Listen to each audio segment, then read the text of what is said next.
Good day, everyone. Let's learn about linguistic, historical, and biographical context of an Afro-Asian short story. The linguistic context, it's about writing, and the historical context is about history, and biographical context is about knowledge or kaalaman in Tagalog.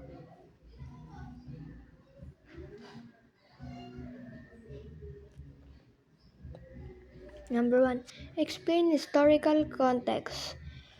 When you explain historical context, you describe the history. Number 2. Identify historical details in literary text. You identify the literary word in historical details. Thank you everyone for watching this video. Please like and subscribe.